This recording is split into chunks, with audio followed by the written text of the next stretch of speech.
Welcome to another edition of Dizzarian Plays MMOs. Today I wanted to talk to you about something new coming to EQ2. Actually, it's not too new. It's another time lock expansion server. And the Everquest 2 team has released information that they've got a new Fallen Gate time lock expansion server coming out here next week. I think I'll be able to put out this video here probably a week in advance of this. And this one's a little bit different than the previous one. The previous one, they always had voting at the end of each cycle or end of every 6 weeks, I think it was, to determine if the server was ready to move to the next expansion. What I find very interesting about this one is actually that they will be unlocking content every 12 weeks exactly. There's no set voting or anything else. It's always going to be exactly in 12 weeks.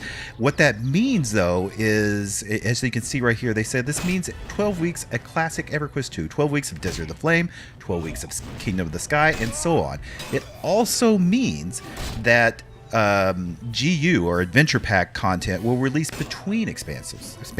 So, for example, every 6 weeks after Echo to Feywild released, you'll have access to Fallen Destiny. So that's pretty cool. So it gives you this feeling of the progression that it went, but it's in a much more compact time frame. Although 12 weeks, 2 months for each expansion is pretty close to what the voting came out to. So that was pretty close to how people released it anyway, or at least that's what they voted for.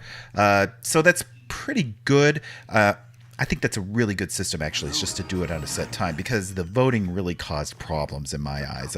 There was a lot of discourse a year ago, whenever these time lock expansion servers first came out, over whether or not people should vote, and then people calling other people noobs because they didn't want it to unlock. I was one of the people who said, let's hold back and let's stay at these expansions for as long as we can, but that's not the way it happened.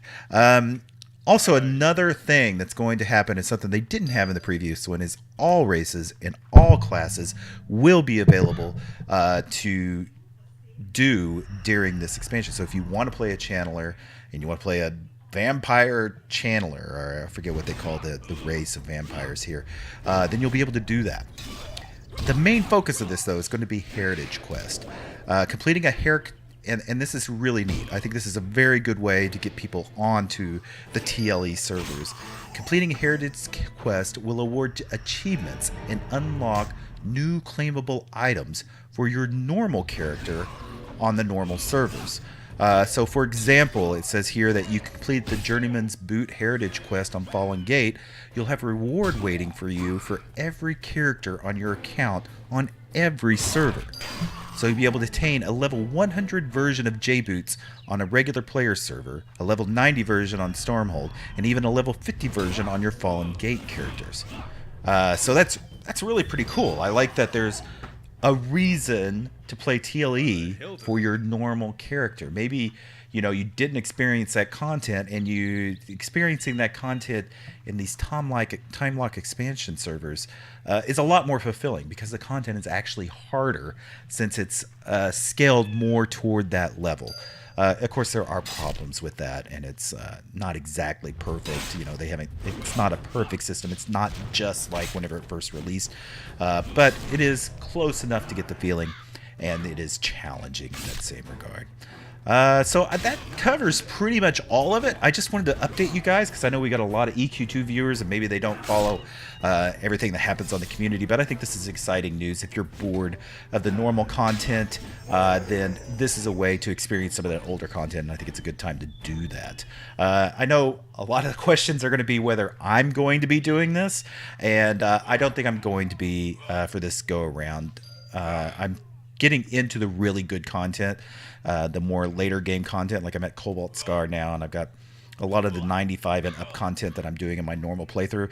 And if I did this, then it would kind of take away from that, because I don't have the mental fortitude to do both the TLE and the normal servers and all of the other MMOs that I play. So I'm not going to be doing this, but I still think that if you are bored of the normal content, this is a great way to experience some of the good content that's in EverQuest 2. That's going to do it. So, if you enjoyed this episode, please make sure you hit that thumbs up. Leave any comments you may have about the TLE servers. And if you haven't yet, please make sure you subscribe. I've got a lot of content coming out. And if you're subscribed, you can get notification of that. So, till next time, bye.